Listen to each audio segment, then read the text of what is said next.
So, Max Caulfield's back. It wasn't exactly on my bingo card this year, but here we are. Nearly 10 years after the release of the original game, Max makes her return in Life is Strange Double Exposure, the 5th entry in the franchise. Since the game was revealed at the IGN Summer Games Fest a few days ago, reactions have been very mixed across the internet. Some are acting like Jesus himself has just returned to Earth, while others think that DeckNine is about to put the nail in the franchise's coffin. Every word from revival to cash grab has been used to describe this game so far, so which is it? Are we about to get a worthy successor to 2015's indie hit? We don't know. We don't know much about this game at all, actually. At this stage, it's hard to tell which band of critics are correct about the game, but I definitely have my own reservations about all of this. Some reasons that I'm a little bit more concerned than excited at the moment. So, without further ado, let's get into why. Just before we do get into it, most people who watch my videos aren't subscribed. If you enjoy Life is Strange content, please consider subscribing for more videos like this. It really does help me out a lot. During the marketing campaign for Life is Strange 2, Don't Nod Entertainment, the creators of the original game, declared that they had zero interest in making a continuation to Max and Chloe's story. They viewed the game as complete, with Max's future left entirely up to the player's imagination. They've expressed their philosophy on numerous occasions that they believe in the importance of a story having a clearly defined end, and that these stories should not be revisited. It feels strange then that the narrative seems to have flipped. With Don't Nod having no ties to the series anymore, Square Enix takes up the mantle, and one of its first acts is to go against the core philosophies of Max's creators, to dig his story up from the grave to parade to fans for another round. I don't know about you, but that doesn't feel right to me. We know from an IGN article written by Rebecca Valentine that the relationship between new developer DeckNine and Square Enix is largely one born from convenience and profit, but this takes it to a whole new low.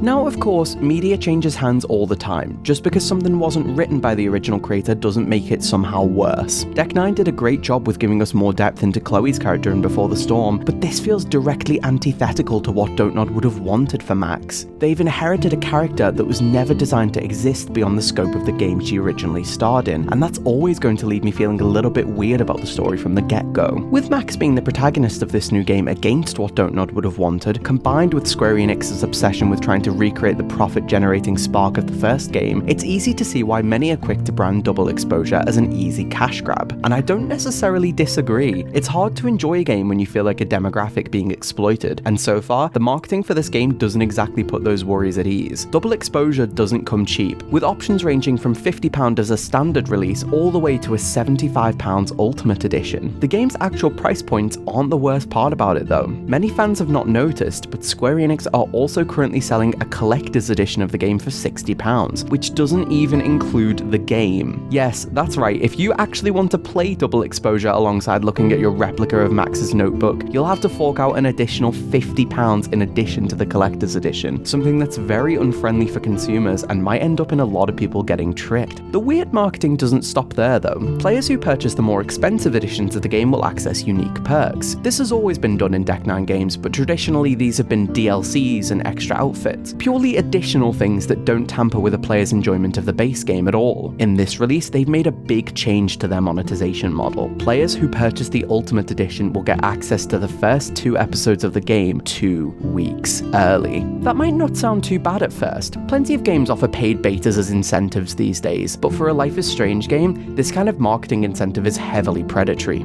I want you to think about what your social media feed looks like when a new episode of the game releases. Spoilers are everywhere. In YouTube thumbnails, on Twitter, TikTok. If you're somebody with even a hint of Life is Strange in your algorithm, these sites are going to push and spotlight content from the new game, opening you up to get major plot points spoiled weeks before you're able to play it. Anybody who is involved in the fandom who wishes not to be spoiled has to either completely remove themselves from social media or shell out the extra money for the Ultimate Edition. Most people I know do not have that kind of impulse control and will end up spending the money, and that is purely by design. I think this may be one of the first times I can outright call a marketing ploy from a Life is Strange game predatory, as it hinges on a fear factor of wanting to avoid spoilers. So much marketing research goes into campaigns of this scale, and this kind of thing has absolutely been discussed in meetings, yet it was signed off on anyway, as Square Enix likely predict the sales of the Ultimate Edition will outweigh any reputational damage or controversy coming from the early release. DeckNine also have a complicated history with their games and fan service. Their first game was a Life is Strange fan service game by nature, and is therefore bound to the legacy of its predecessor predecessor being a prequel. But True Colors was their opportunity to showcase a standalone experience, and while the game certainly had its standout moments, one of its main criticisms was that it was too similar to the original Life is Strange, both in premise and plot points. Now they're bringing back Max Caulfield, arguably the symbol of nostalgia in this universe. The questions exist of how much this game is going to be theirs. If they were unable to carve out their own unique identity when they had a new protagonist and power, I'm not confident in their ability to sufficiently distance themselves from the first game's plot in double exposure.